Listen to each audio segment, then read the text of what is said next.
আমার মতন কে কে আছো যে মেলায় ঘুরতে খুব পছন্দ করো? আমি কিন্তু আজকে এসেছি কল্যাণী সতী মায়ের মন্দিরের মেলাতে। বাৎসরিক পুজো হয় এখানে, আর এই পুজোতে এখানে বিরাট বড় একটা মেলা হয়। আর এই পুজোর বিশেষত্ব জানো তো, যারা যা মানসিক করে সেই মানসিক এখানে পূরণ হয়। মন্দিরের একটা পুকুর আছে, সেই পুকুরটার নাম হচ্ছে হিমসাগর। সেই পুকুরে স্নান করলেই সবার মনোবাসনা নাকি পূরণ হয়।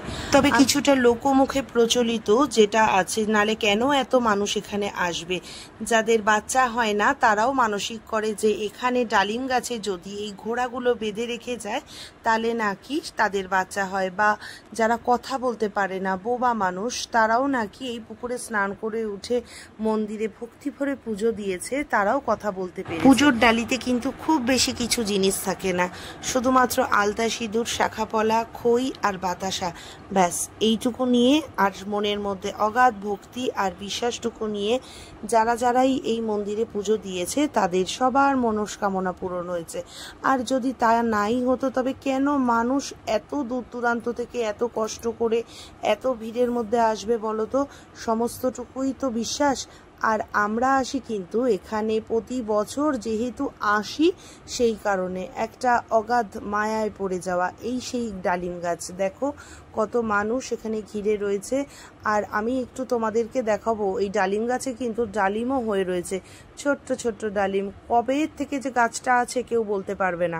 প্রতি শুক্রবার কিন্তু এই গাছে পুজো করা হয়, তবে প্রতিদিনই মন্দির খোলা থাকে। যারা এই মন্দিরটা দর্শন করতে চায় সবাই এখানে আসতে পারে, সবার জন্য মন্দিরের অবারিত দ্বার। আর দেখো এখানে কত পুজোর ডালা নিয়ে সবাই বসে আছে, আর এখানে তো প্রচুর লোকের ভিড়। আর আমাদের কিছু কাছের মানুষ যারা এখানে থাকে তাদেরকে মেলার মধ্যে পেয়ে তো গল্প আমাদের খুব জমে উঠেছিল। তবে মেলায় কিন্তু প্রতি বছর ঘুরে ঘুরে অনেক কিছু কেনা হয়, আর এবছর একদমই কিছু কেনাকাটা করা হয়নি। শুধু মেলায় গেছি, এ মাথা থেকে ও মাথা ঘুরেছি, ব্যাস চলে এসেছি। মেলায় আসবো আর এটা ওটা কিনবো না, এটাও কিন্তু হয় না। তবে দেখলাম আজকে কেউ কিছু কিনলো না, আর আমিও সাথে সাথে হেঁটে হেঁটে চলে আসলাম। আর ওদেরকে বললামও না তোমরা কি কিনবে, ওরাও লজ্জায় বললো না, আর আমিও বেশ পকেটটা গুছিয়ে নিয়ে চলে আসলাম। এক্ষেত্রে আর কিছু বলার নেই। তবে মেলাতে এসে এটা ওটা খাওয়ার আনন্দ, এটা ওটা কেনার আনন্দ, আর বিভিন্ন লোকজনের সাথে দেখা হলে গল্প করার আনন্দ পৃথিবীর কোনো কিছুর সাথেই যেন মিল খায় না। বাচ্চা থেকে বুড়ো সবার মনে খুব খুশি। তবে আমরা কিন্তু অনেক এনার্জি নিয়ে গিয়েছিলাম। মেলাটা এতটাই বড়, হাঁটতে হাঁটতে আমরা কিছুটা ক্লান্তও হয়ে যাচ্ছি যে এদিক থেকে যাব ওদিক থেকে যাব। তবে আজকে একটু দেখলাম ভিড়টা একটু কমই আছে, তবে কালকে নাকি অনেকটা বেশি ভিড় হয়েছিল। বাউল গানের ওদিকটা যেতে পারিনি, কারণ বললাম যে এতটা মেলায় হেঁটে ক্লান্ত, আর মেলায় এসে জিলিপির দিকে তাকিয়েই থাকলাম, না কেনা হয়নি। কেউ খেতে চাইলো না জিলিপি। আমি একটু ভাবছিলাম যদি ওরা খায় তাহলে ওদের সাথে আমিও একটা দুটো নিয়ে খাবো, ওই তাকিয়ে তাকিয়ে চলে আসলাম, এই আর কি।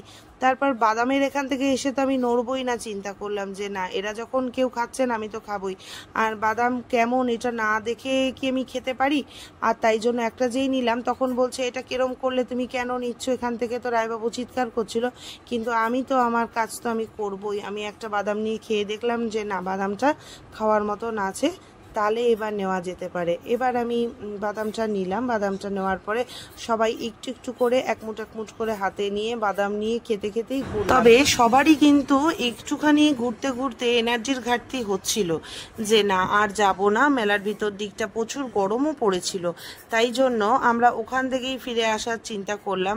আর ফিরবার পথে সবাই একটা করে আইসক্রিম খেলাম।